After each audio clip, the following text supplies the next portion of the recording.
Well, let's get started. I see our panelists, our participants are joining us, and our panelists are here. It's about 9:01, and I just want to use this opportunity to welcome everyone to this press briefing hosted by E3G, the One Campaign and Global Citizen. So we are in the middle of COP27, and this week the G20 begins. So we thought it was appropriate to discuss multilateralism in the age of the poly crisis, from Sharm el-Sheikh to Bali and back again. So the 17th summit of the G20 will be held this week.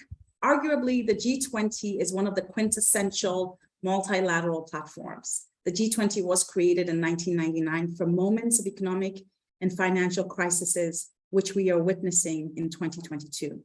So this is an unprecedented moment with the convergence of climate, conflict, economy, food prices, fuel prices, and the list goes on. There is a desperate need for the world to work together, to build a better future, and to create shared global prosperity. But make no mistake, the crisis is touching the lives of everyone. So the IMF predicts that global growth will slow next year for the third year running, and it will have led to one of the worst global economic crises in recent memories. However, low and middle income countries are at risk. We have 22 countries in Africa at risk of debt default. However, we have a debt workout mechanism that is not working. The world's 10 most vulnerable climate countries are in Africa, and it's already costing them an estimated 5 to 15% of lost economic growth as a result of climate change. Now, you and I have lived long enough to know that we are interconnected, even though sometimes we don't act out that reality. What happens over there impacts us over here. Therefore, it's really in the G20's interest to act and act urgently. Their own prosperity will eventually depend on what they do this week. So we're asking the G20 to stop the bleeding, to tackle the debt crisis. We need the common framework to actually work. The common framework that they suggested, they recommended, we need it to work. The current one is not working.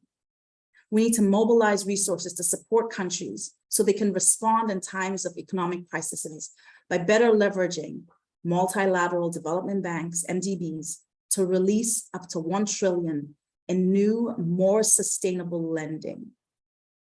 While we're at it, we need to modernize the MDBs. They were created 80 years ago. I think they need to be better fit for today. The world should be making better use of the hundreds of billions of special drawing rights sitting unused in many rich countries' central banks. The 100 billion SDR pledged to Africa have yet to be delivered. And the unused SDRs seem to be watching many struggle and go hungry for no justifiable reason. We need to respond to the urgent food crisis in the Horn of Africa. The needs are acute, they're urgent, they're consequential. The question is, will the G20 rise up to this moment? So to help us with this conversation, we have a panel of experts that will lead us through this meeting. We've got Alden Meyer, who's a senior associate for E3G, joining us live from Sharm. We've got Frederic Roder, who's the VP Global Advocacy from the Global Citizen. And we have Sonny Kapoor, Professor of Climate, Geoeconomics, and Finance at the European University Institute, Florence.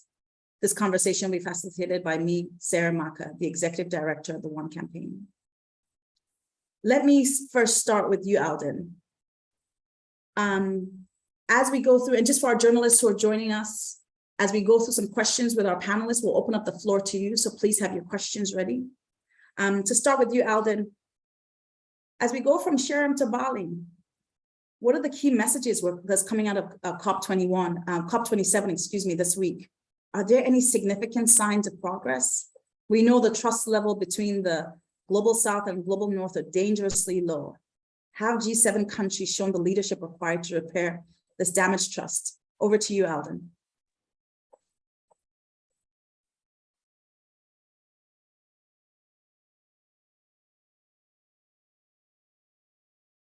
Alden, we can't hear you if you can hear us.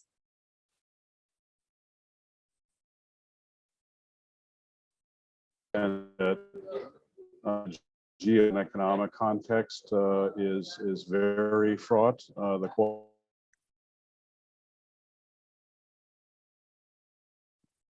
China relations have really made progress difficult in most multilateral fora. And of course, we see rising inflation sparked by the escalating energy price shock caused by the war in Ukraine, as well as the food security and food price issues you mentioned, and the unsustainable debt burdens pushing economies to the edge. So this is really a unique moment, and we should understand the headwinds that are going to affect both the Sharm el-Sheikh COP27 and the G20. Despite this, I think it's important to note that some countries have been making real progress. So my country, the US, for example, passed the $370 billion Inflation Reduction Act, which is the single largest investment in climate and energy in US history. With the Repower EU plan, Europe is doubling down on decarbonization in response to the Ukraine-driven energy crisis. And of course, China continues to low carbon technologies like electric vehicles and solar power at a very dramatic pace. But none of this can hide the fact that action is needed. In Glasgow, we saw governments commit to revisit and strengthen their 2030 climate targets this year, yet only 24 countries have done so, most of them relatively small emitters. And the revised nationally determined contributions they have submitted have made a small difference. Last year's evaluation by the UNFCCC Secretariat estimated total emissions in 2030 at 4.3% above 2019 levels. This year, they're estimated at 0.3%. So it is some progress, but there's still a huge gap because the IPCC says that by 2030, we need to reduce emissions 43% compared to 2019 to keep warming to 1.5 degrees C. So you can see the ambition gap, and that's one of the things on the table here. We've also seen a lot of discussion here in Sharm about new oil and gas deals, in part driven by the host presidency, Egypt, as well as the incoming presidency next year, the United Arab Emirates. And new oil and gas production is totally at odds with the science showing that 0.5, there can be no new fossil fuel extraction. So this is a real concern. We do think that COP27 can provide impetus to a step change in momentum on climate action. The geopolitical context, as I said, is certainly not conducive to ambition, and neither is the location of the COP in a country that has restricted civic space and has gross human rights violations. Yet the world is expecting that governments here in Sharm will cooperate on finding new solutions on adaptation, loss and damage, rapidly scaling up mitigation action, and taking bolder steps on the broader climate and development finance agenda. So we just had a briefing from the presidency here about the way forward. We've concluded the technical part of the negotiations last week under the two subsidiary bodies, and very few of the major issues were resolved at the negotiator level. So they have been kicked to the presidency and the ministers who arrived over the weekend to try to resolve. These include to 1.5, doubling adaptation finance, aligning financial flows with the Paris Agreement, and of course the debate over whether or not to establish a new loss and damage finance facility. The other thing that's going on is we're starting to see the Egyptians lead consultations on what's called the cover decision. If you think back to COP26 last year, the Glasgow Pact decision was the cover decision, which laid out the political declarations that countries could agree on and where they wanted to go over the next year. This is going to be the biggest discussion this week. The negotiations on them started late, and they're in a very challenging context. There's a lot of differences amongst parties about what should be in that cover decision. For example, the Argentina, Brazil, Uruguay group said they didn't think there needed to be a cover decision, or if there was one, it should be pretty minimal. Others, like the small island states, the progressive Latin countries, the US, Europe, are saying we need a pretty extensive and ambitious cover decision. The presidency just said they'll continue consultations on this in the days ahead. We don't know when they're going to put out their first draft of the cover decision, but this is going to be a real challenge for them to try to square the circle on the differences amongst parties. We're hoping the arrival of ministers is going to provide political impetus to forge a shared path through this uncertainty, but they are going to have their hands full because they have to not only do this cover decision, but ride herd on the various crunch issues that couldn't get resolved last week. So just to outline a couple of the things we think should be in a cover decision. First, reiterating the importance of cooperation and multilateralism for global climate action and the priority of urgent action despite the ongoing poly crisis that we've talked about. Noting both the Glasgow Pact and the IPCC latest science reports as the political and scientific baselines for this process. Acknowledging the gap in delivery of emissions reduction, the non-delivery of the $100 billion finance commitment by developed countries, inadequate progress on adaptation and adaptation finance doubling, which was pledged in Glasgow, and clearly inadequate progress on addressing loss and damage finance. We want to see the cover decision emphasize or re-emphasize, as did the Glasgow Pact decision, a global commitment to limiting warming to 1.5 degrees, and we'll talk about that in a minute in terms of what's going on in Bali. We want countries to be urged to submit tougher targets, particularly those countries who have not revised their Paris commitments since they first made them in 2015. And of course, we want to pursue sectoral commitments, including but going beyond the Glasgow Climate Pact mitigation language and on the just energy transition.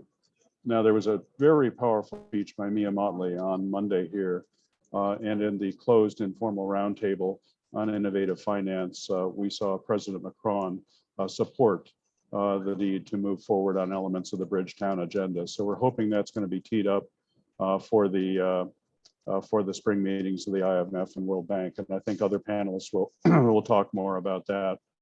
Also, some recognition of the role of the climate crisis and impacts in exacerbating the food crisis and highlighting the potential for food system reform that provides solutions for both people, climate, and nature.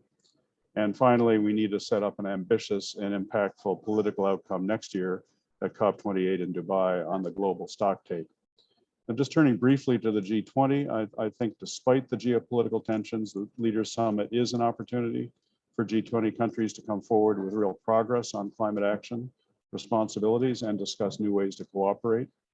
We're hoping the Indonesian presidency is able to shepherd a leaders declaration that reflects the constructive language on energy transition contained in the Bali Compact and the Bali Energy Transition Roadmap, and that maintains a commitment to 1.5 Celsius, as was in the Rome Leaders Declaration last year. We understand the 1.5 C text is bracketed, going from the Sherpas into the leaders segment of the meeting tomorrow and Wednesday. So this is going to have to be resolved by leaders.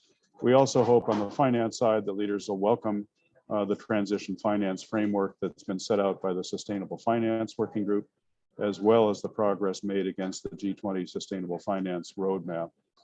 And just to state the obvious, if the G20 leaders can find a consensus around cooperative, ambitious climate action as a critical path forward, it will help ministers here in Sharm el-Sheikh bridge the differences on key issues. On the other hand, if there's backsliding in the leaders' communique or chair summary from previous commitments last year in Rome, it would undermine the credibility of the G20 and the ability to deliver on the Paris Agreement and make it much harder for ministers to deliver the ambitious package of decisions that we need at the end of the week. If their leaders can't cooperate, it's hard to imagine how ministers can do it. And finally, let me just say that the meeting today, the first in-person bilateral meeting between President Xi and Biden that'll be happening starting in about an hour and a half, is for reviving bilateral climate communication between the two largest emitters and two largest economies, which was because of Speaker Pelosi's visit to Taiwan. What the two presidents decide in Bali will play directly into the end game here in Sharm el-Sheikh. And hopefully they will find ways to restart the US-China working group and continue to collaborate, because when the US and China can find ways to work together as they did in the run-up to Paris, it makes finding consensus much easier. but when they are at odds, it makes multilateral progress much harder. So I'll stop there and look forward to the other speakers and the questions. Thank you, Alden. Thank you for coming through live from Sharm. It's interesting to note the interconnection between what happens in Sharm and what's going to happen in Bali.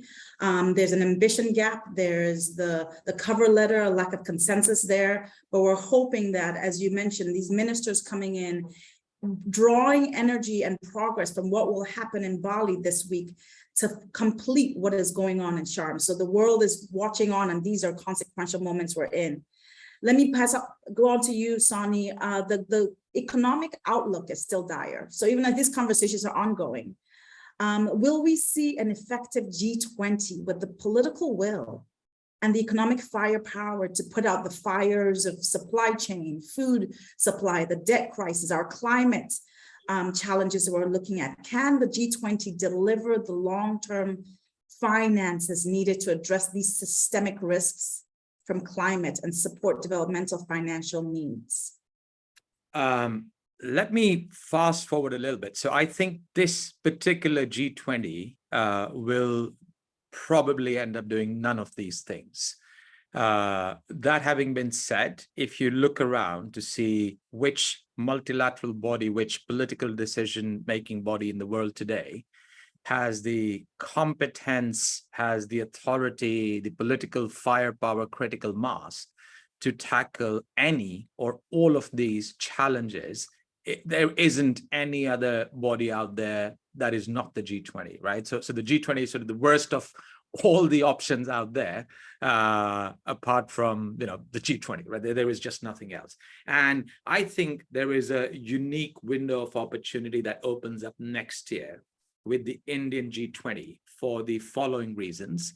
Number one, there was a time until perhaps, let's say, a few years back even, where it made sense to talk of, the economic crisis, debt problems, energy issues, climate and developmental challenges in different fora, in sort of isolation from each other, and make a sort of half-hearted attempt to connect them at some strategic level.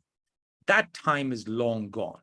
The crisis we are in is multifaceted, interconnected, systemic, all of the issues being intimately interconnected in a way that it makes no sense to be, and it leads to very suboptimal, often counterproductive decision-making if one tries to tackle one at a time.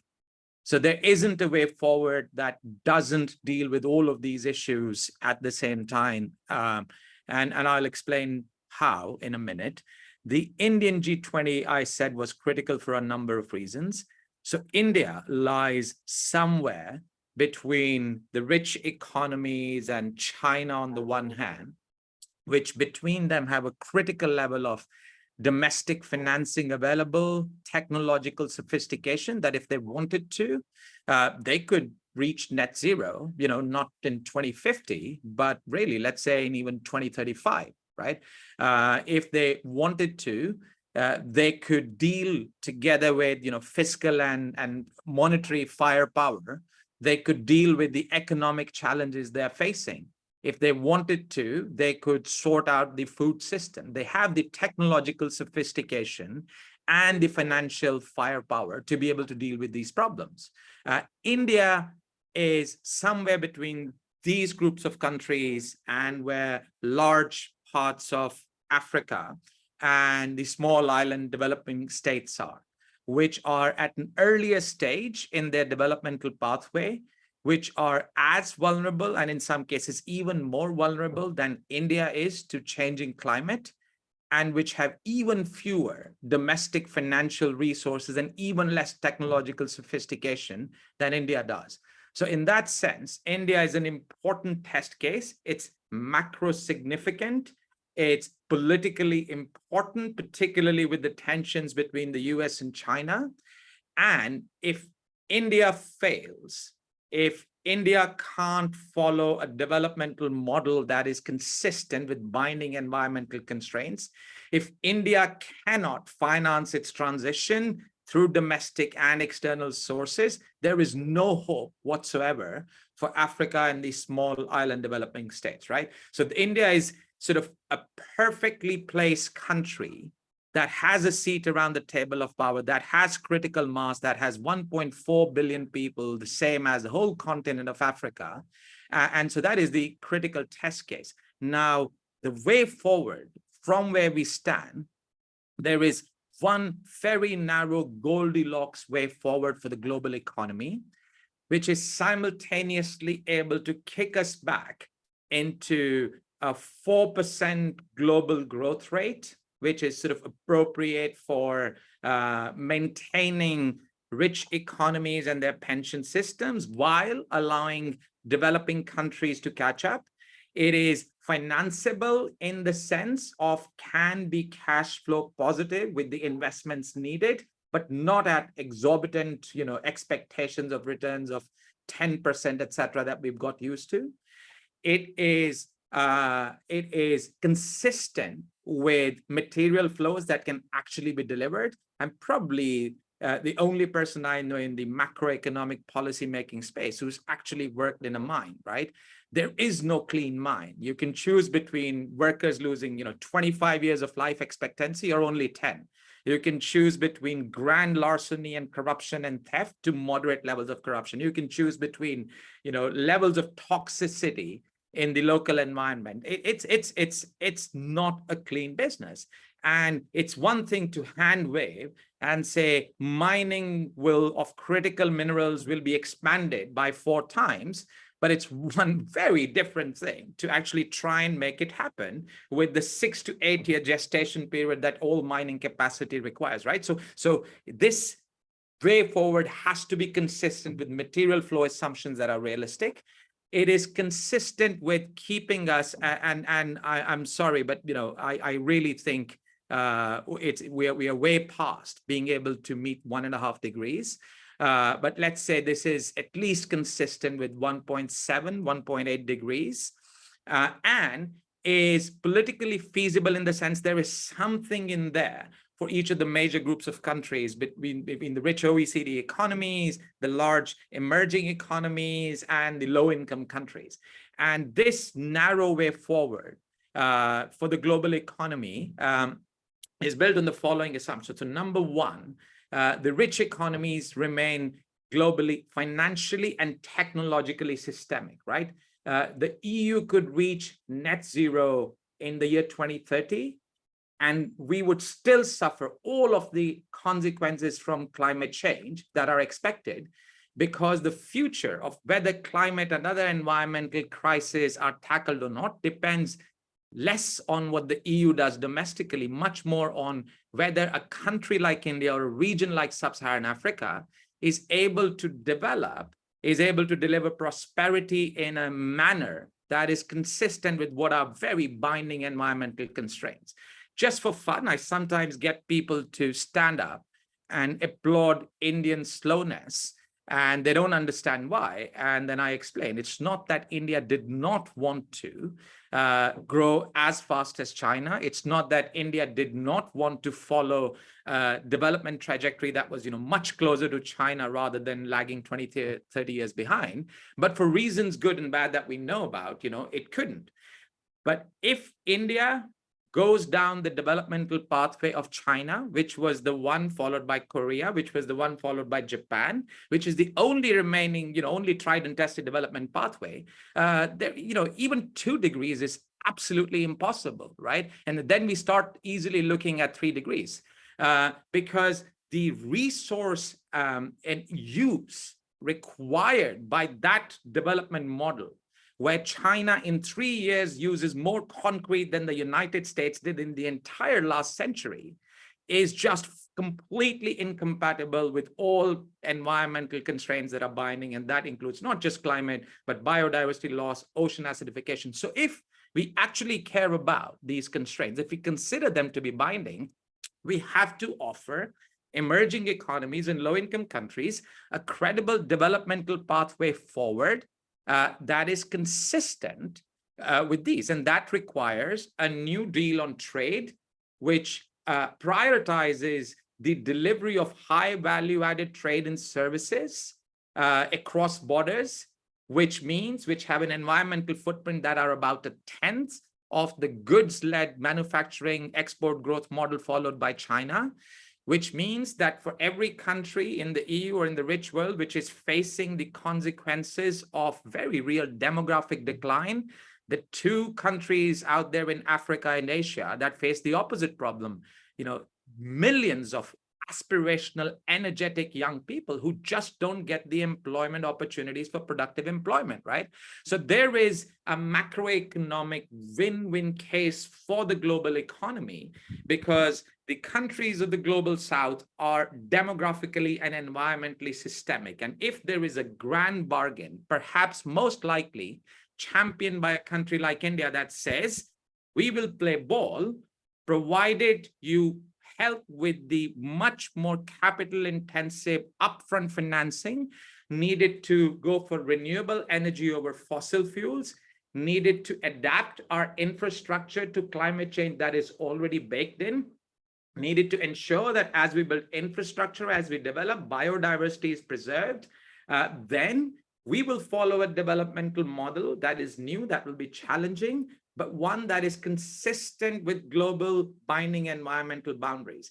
Anything that doesn't go down this narrow Goldilocks path is likely to result in recrimination and a downward spiral where we will end up with even more sclerotic global growth, even more financial instability, worsening climate, and a developmental pathway that no longer exists. Thank you very much, Sunny, for that intervention. I will rely on our journalists to make sure we call you on both a pessimism of where we are today, but an opportunity of what the G20 body can do. And my question that I really have for you, but I have to move on, is we can't wait till next year for India's presidency. How do we start this year? And you've outlined some pathways, but let's get to that during the Q&A. I would love to move to Frederic right now.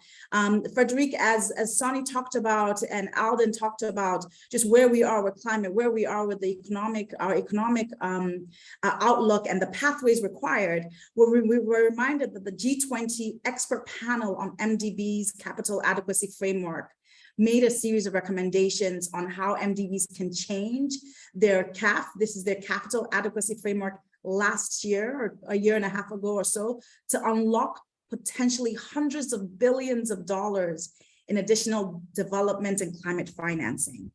And the PM, Mia Mottley, the Prime Minister of Barbados with the Bridgetown Initiative, has been calling for reform of this global financial architecture. It's gaining interest and support at the COP27, as Alden mentioned. My question to you is, how have the G20 member states responded to CAF's recommendations? Are the G20 member states doing enough to reform the MDBs and to deliver on the global architecture so that we can have the resources required on the continent, in Asia, to deliver on SDGs and climate safely, according to a pathway similar to what Sonny has outlined earlier? Over to you, Frederic. Thank you, Sarah, and hi, everyone.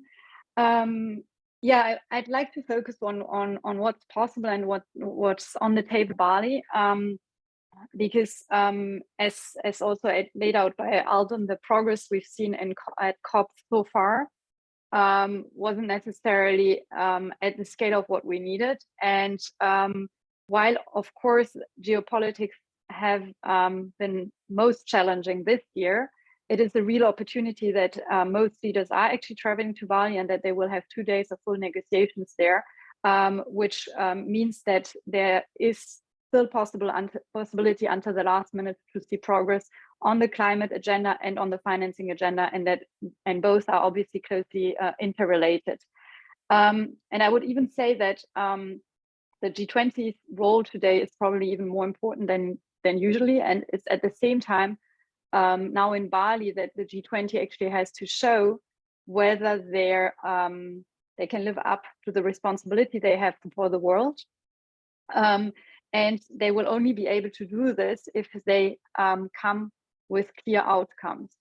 So I want to underline this, but because what we're already hearing also from some delegations is clearly expectations management.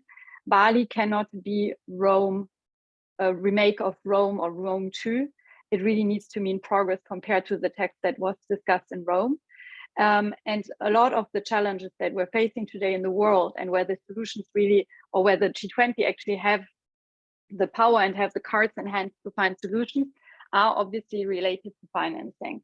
And we, as much as I'm curious to see Indian leadership next year, we cannot wait until next year. We spoke obviously about the climate urgency. I also just want to give you one figure, is that at the moment there are 50 million people that are at the brink of starvation. We cannot tell those people we will reconvene in a year's time and see then whether we can actually mobilize emergency aid. So Sarah mentioned it, there are actually concrete proposals on the table for the G20, which is really good and could mean a step change in financing. And this is maybe the area where we can see most progress coming out of the Leaders Summit. The one thing we have is this review that was led on by an independent panel, which is called the CAF review. It's the Capital Adequacy Framework. In short, this means ways of actually ensuring that multilateral development banks, such as the World Bank, have greater capacity to borrow financing and then obviously lend it on to those countries most in need. There are basically 5 areas of proposals that the panel has worked on that are very specific. It could easily be turned into an action plan for the multilateral development banks. And the G20 obviously brings together the biggest shareholders of those multilateral development banks. So they really have the power to say, yes, let's use this opportunity. Let's see how we actually assess risk with multilateral development banks. Let's allow these reforms to happen. And this could actually yield at least $500 billion in more financing, potentially even more than 1 trillion. So this is a real step change in financing for those countries that need it, including, for instance, the most climate vulnerable ones that we already spoke about, like Barbados. And this is also why this is championed by the Prime Minister, Mia Mottley. And here it's so the review is there. It needs full endorsement by the G20, and most importantly, I would say the full recommendations need to be endorsed, and not just a general acknowledgement that this could happen, with a clear timeline. So what we want to see is that ideally by the end of the year, multilateral development banks should come together and actually have already an action plan ready on how they will implement these. And then as the G20 will move on to India, the first financing meeting will already happen in February. So we can actually move quite fast on this, and this is really what's needed. What I say here is that we need to, in particular, to watch. So there have been like positive noises from the most important shareholders. But as said, I mean, like positive noise about a proposal is not enough. We really need like a specific timeline for implementation of those recommendations, and of all of them, including the use of callable capital. And I think probably those to watch, definitely how the US will position itself, and we are quite optimistic, will be very important. But I also say Germany and Japan, who usually rather lean on the conservative side. I just want to mention 3 other areas on the financing agenda that are on the table and where the G20 can take action. One is based actually on last year's commitment, is to use the special drawing rights to help the poorest countries to recover economically, to transition to clean energy, and to fund their energy transition. So the commitment was 100 billion in special drawing rights. So far, the G20 say that they hit 80, which is not true, because it does include a contribution from the US that doesn't exist yet. Very concretely here, we have a few countries, and in particular France, that already stepped up in reallocating 30% of their special drawing rights. And if all of those G20 countries that already took commitments on special drawing rights would do the same to increase their share to 30%, then we would be able to come close to the 100 billion. And this would be a very important signal, especially as the IMF has already put in the channels to reallocate those SDRs. So it could happen basically right away. And I think, yeah, as I said, we just, I mean, we're not just looking for a nice communique text. We really need to, we need concrete action coming out of the Leaders Summit. The other one that Sarah also mentioned is the debt crisis. And here it's actually very valuable that leaders come together because it's a highly political issue, where there need to be discussions at the leaders level, in particular with China. So the next one here in line is the process in Zambia, where, for instance, 1/3 of the debt is detained by China. And it very much depends on how China positions itself on whether there will be debt restructuring or not. But obviously many more countries actually would need to follow, because we have more than half of all low-income countries that are today already in debt distress or at risk of being in debt distress. So there's really urgency to act here.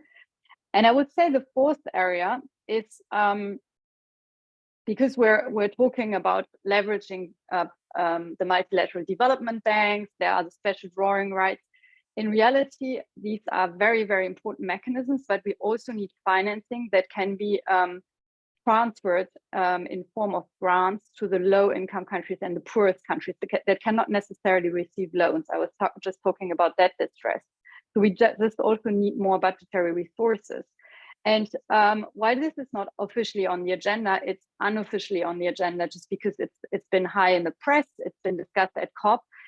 This is the profits being made by fossil fuel companies, and that could easily be taxed. And this funding could obviously also be used to fund international climate action, especially supporting the poorest countries adapt to climate change. So just to give you an idea, if we would implement a 10% tax today on those companies, their profits would still be more important than in 2021, given the energy crisis. There's another figure just to show you that we're actually not talking about budget issues, but that this is a question of political will, is the subsidies on fossil fuels. They have even increased in 2022. And if we just look at the G20 portion of those subsidies, we're looking at $190 billion. So way more than we need to help countries adapt to climate change or provide emergency aid for those at the brink of starvation. So the solutions are on the table. We will be obviously following this until the last minute and hope to see some real outcomes. Back to you, Sarah. Thank you very much, Frederique. So positive noises are not enough. We need clear outcomes, clear timelines, and some ideas already embedded within. Now, let me open it up to you, to our journalists. I will allow for your microphones to be unmuted. Please chime in, tell us who you are, where you're calling from, and the question you have. And if you want to direct it to a panelist, please do that. First hand up, Seth Borstein, Associate Press, you've got the floor. Yes, thank you for doing this. I guess this is Alden or it could be anyone. In terms of the timing with the G20, I mean, it is fair. Can you bluntly say whether that the G20 really is controlling all the negotiations? You know, you sort of danced around that, Alden. But more importantly, it's the timing of the G20. I don't recall, sort of this, coincidental timing in the past. Maybe it has, and I just missed it. How crucial is that, as opposed to last year where Rome was first and other places? How, was the timing of this a problem? Thank you. Thanks, Seth.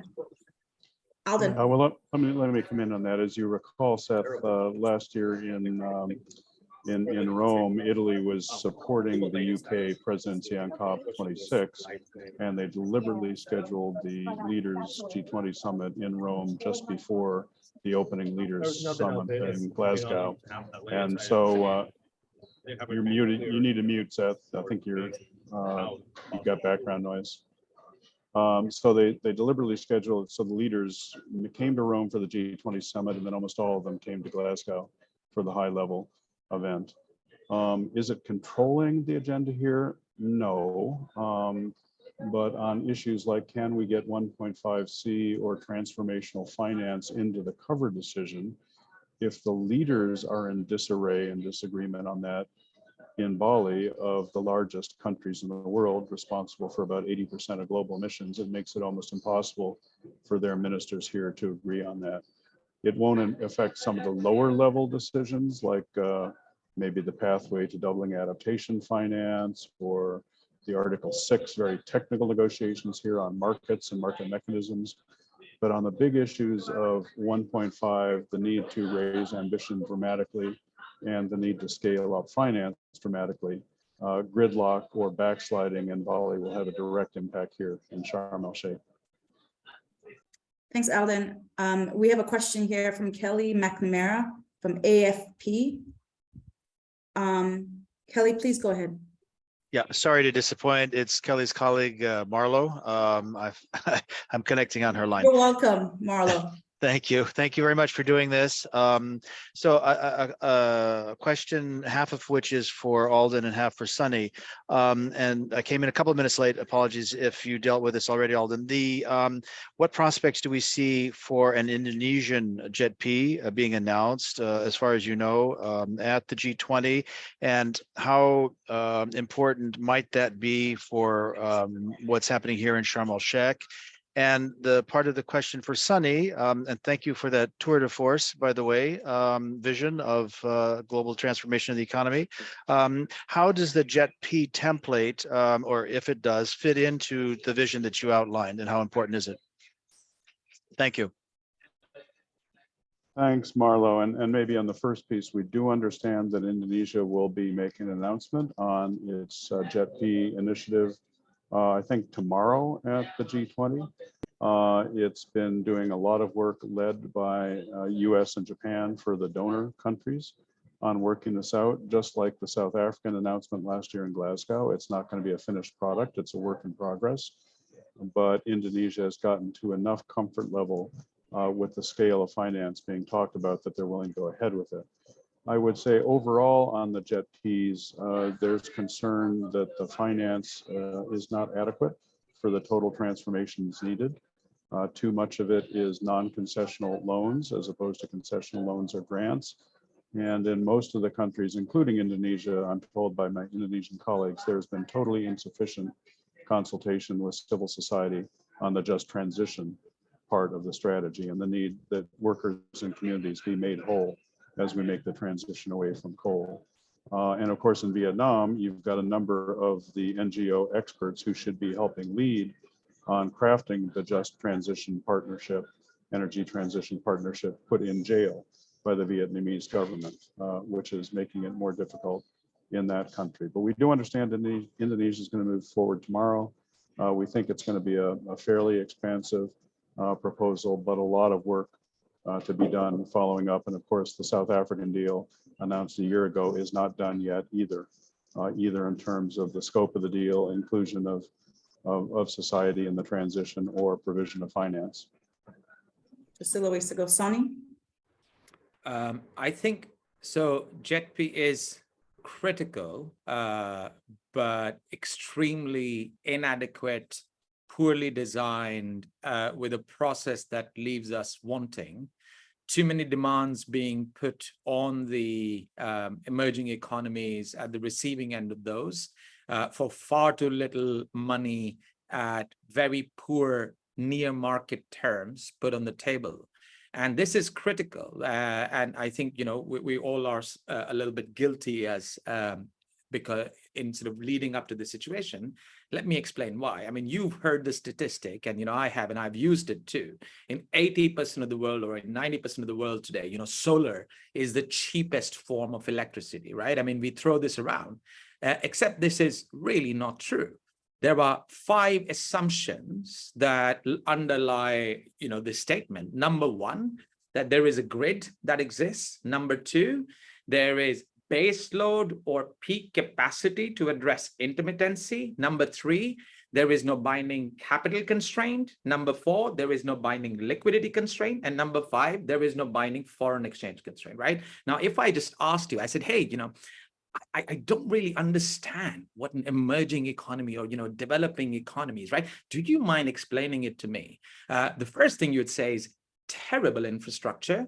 Second thing you'll say is, structural shortage of capital, right? I mean, the third thing you'll probably say is repeated foreign exchange crisis and, a sort of absence of liquidity in the financial system, right? So we are expecting these countries to embark on a developmental pathway, and energy is critical, right? I mean, labor without energy is a corpse. A machine without energy is a sculpture, right? I mean, so without energy, no developmental pathways forward. And so we are asking them to choose a source of energy that has upfront capital expenditure in the case of solar that is 3 times higher than that of equivalent fossil fuel generation, right? So yes, over the 30-year lifetime of the project, solar might end up being cheaper, but what matters for investment decisions for any politician, right, within a 5 to 10-year political decision-making framework is, what do I have the resources to choose solar over either coal or gas?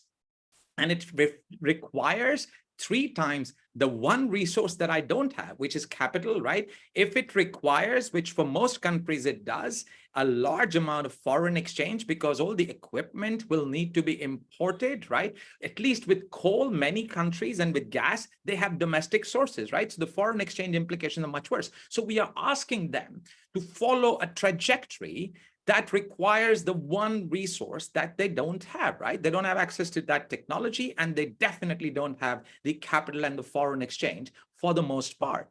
And then, we're offering them a pittance through JETBs, put them on the table saying, well, it's kind of near market term. It's not so much money. It doesn't take care of, all the workers who get displaced, etc. And we are asking them to completely transform their economies in a way that we in Europe have still, and in the United States, have completely failed to do ourselves, right? I mean, this is just double standards and, sort of morally reprehensible. And it is nothing that any decent, self-respecting emerging economy can buy into at scale. And so at the end of the day, the problem we are locked in is there's 100 worthy initiatives out there. But even if every single one of them are successful, none of them will deliver the scale and the speed of change we return, right? So we are comforting ourselves by winning skirmishes and battles here and there, while we are completely on track to lose the war. And so in some sense, to the extent JETBs lead to complacence, give the illusion of progress without delivering the scale and the speed of change that is required, it could end up being a waste of time, right? So anything at this stage in the year 2022, when we are faced with this poly crisis, anything that doesn't deliver the scale and speed of change that is required is perhaps a waste of everybody's scarce time. And I think that the G20's ambition should be around that speed and scale. Alden, before you come in, let me bring in Frederic just to comment on this real quick. Sure. Yeah, I totally agree. So the problem is speed and scale. And this is, I think, where, for instance, G20 leadership could be interesting, is actually to see how we can actually systemize this work around JETP. So one idea here is, for instance, a climate mitigation facility.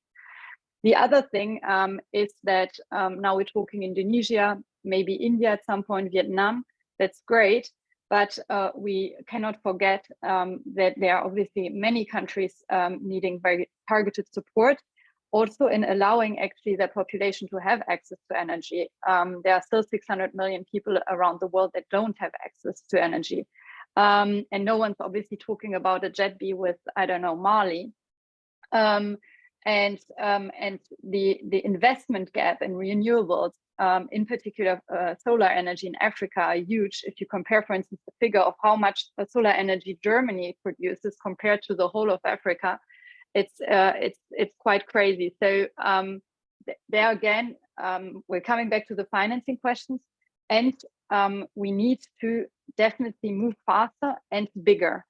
In particular on the JETP Indonesian deal, when it comes out tomorrow, hopefully, we need to look at what they're getting in terms of financing. We also need to see what the Indonesian commitments are.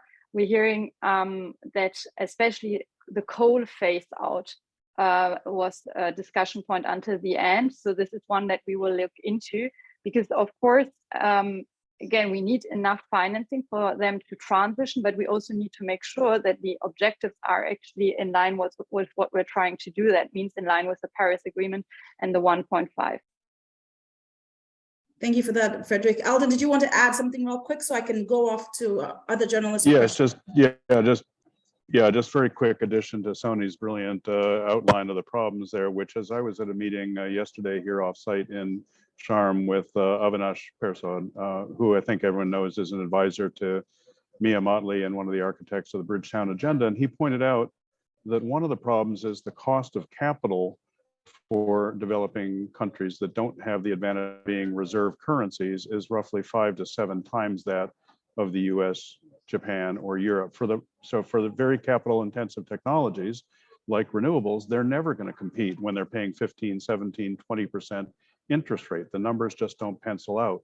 Right. So we have to figure out transformative agendas that bring down the cost of the board and ease the debt crisis in these countries if they want to implement the renewable technologies we need.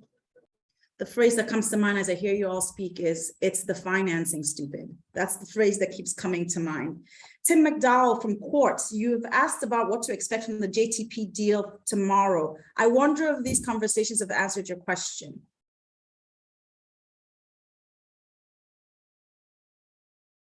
If you are on the call, please unmute and let us know. All right. Without any response from you, let me go to Sibi. Sibi from Sibi Arusa, go ahead, from AP. Yeah, hi, I'm from the AP. Yeah, sorry to harp back on the JETP question, but yeah, I'm just curious to know, especially given the strong critical responses that the panelists have had. So how, as journalists, how do you think, because in recent times, this has been one of the seemingly quite proactive finance deals that is at least in the news a lot. The South Africa deal got finalized recently and Indonesia set to sign, and we all know India is in talks. So how do we look at this issue? Because given the criticisms you all make, I get the sense that it's just not enough is what you're saying. So, but at the same time, is this something, as the proponents of the deal are saying, something that can accelerate growth and investment in renewable energy in developing economies? So how do we look at this? Sunny, maybe you start first. Yeah, if I may. So on a number of fronts, and it's just doesn't apply to finance. It applies to, at least the recognition of the need for loss and damage, for example, right? The speed of sort of technological progress, this precedent-setting, JTEP deals, etc. If the benchmark is have things gotten better compared to, let's say the last decade, or how things were in the years after Paris, etc. So there's an unambiguously optimistic response. Yes, on almost all of these parameters, we're finally starting to talk about loss and damage. Somebody even put a teeny amount of money, right? I mean, we're finally recognizing the need for upfront financing frameworks to incentivize emerging economies to go away from coal, right? I mean, this is precedent setting, right? But it goes back to the earlier point I made. But relative to what needs to be done, and the fact that we're not having this conversation in the year 2010, right? I mean, this is not Copenhagen. This is 2022, right?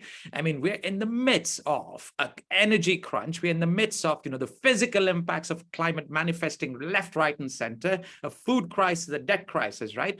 To be having what really, by any measure compared to what needs to be done, is a pinprick in terms of the size of what is needed. So I think it's possible as journalists to, in the same story, highlight the two effects, right? Rather than focusing on this as a good news story, or rather than focusing on this as, completely inadequate waste of time, right? It is both.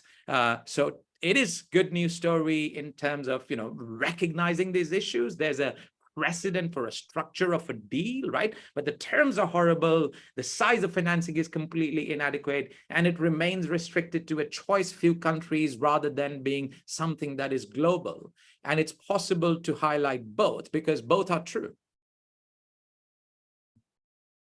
Thank you, Sonny. Alden, do you want to come in on that? No, I think Sonny's put it well, and I think in the interest of getting to other questions, let's go on. I'm happy to be available offline if people want to follow up on the JETP. Great, thank you. Frederic, let me throw that to you. Anything to add? No, same here. I want to leave time for any other questions, and I know we're still nearly at the hour. Yes, we are. Can we have one last question from journalists before I wrap this up? This has been a most enlightening conversation, and there are a few thoughts that I would like to leave with us. Okay, I just wanted to make the comment that Alden put in the chat there, saying that the button he's wearing is WTF, where's the finance? Excellent, yes, that's the question for the day. That's the question for the day. Where's the finance? So as we wrap up, I just want to thank you all, my panelists of experts, for joining us. Thank you, journalists, for joining us. This conversation is really important. We need you to spread the word across all of these crises that we've been talking about for the last hour or so. The common denominator is financing, just not any kind of financing. Financing at speed, financing at scale, financing that is accessible, and financing at the right price. So a good way for us to judge how the G20, the output of the G20, whether it's a successful 17th summit, a good way for us to judge how COP27 ends up is let's look at let's follow the money. Let's see where the financing is leading us. Let's see those terms of the financing. Let's see who's benefiting, because again, we're in this together. What happens over there happens over here. And we're at a desperate, unprecedented time that the world must make a difference. Multilateralism must rise up and work for all of us. With that said, I thank you all. Thank you, E3G. Thank you, the One Campaign. Thank you, Global Citizen, for convening this. And we will be in touch. Take care, everyone. Bye-bye.